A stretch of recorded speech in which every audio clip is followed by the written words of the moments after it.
at sa ating napakagaling na political leader, ang Speaker ng House of Representatives, Speaker Martin Romualdez.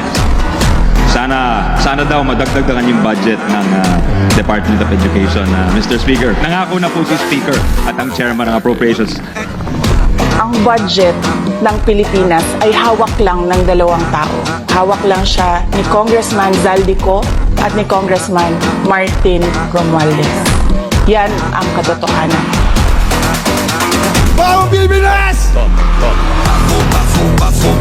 Oh, bakit po tayo mag-question and answer dito para atakihin niyo ako? Masusunod lang naman sa budget, dalawang tao lang. Ano na yung tawag sila? Naong kwarta. Girl. Palagay ko, gutom na rin kayo. Eh! Eh! Ito pa daw.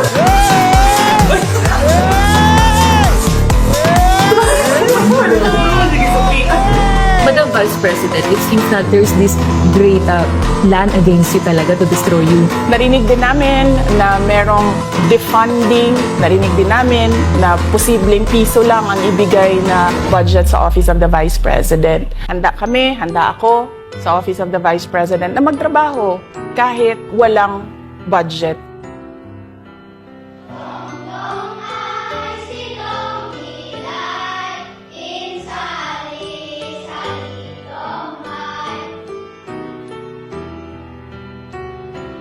Masasabi ko sa mga katulad ninyo na alam mo yung feeling na hindi ka maaabot, yung feeling na ang layo-layo mo tapos Narinig namin na si OVP pupunta dito. Nakatanggap ng wheelchair mula sa tanggapan ng pangalawang Pangulo sa pamamagitan ng Bicol Satellite Office ang 62 years old na si Tatay Edgar. Maraming salamat po na nagkaroon ng office dito sa Bicol. Marami pa ang matulungan nyo. Sa kabuuan, 100 na mga wheelchair na ipinamahagi sa Albay, Camarines Norte, Camarines Sur, Catanduanes, Masbate at Sorsogon.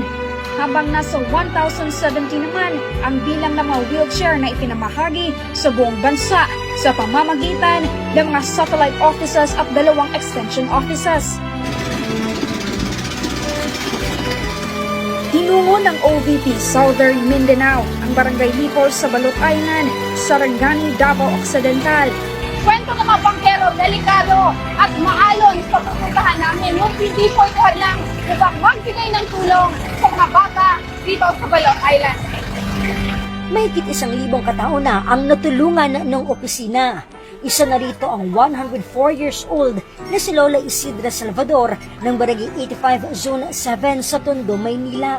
Papasalamat ako sa mga tulong nila. Pakirating po. Sa problema niya. Mahal po siya. Noong buwan ng Marso, naitala ang ika-1 milyon na pasahero sa libreng sakay program ng Office of the Vice President upang masiguro ang kaligtasan ng bawat pasaherong sasakay. Sa OVP bus, mayroong closed-circuit television o CCTV ang loob ng bus. Maliban sa mga pasahero, naging daan din ang programa upang makapagbigay ng trabaho sa mga nangangailangan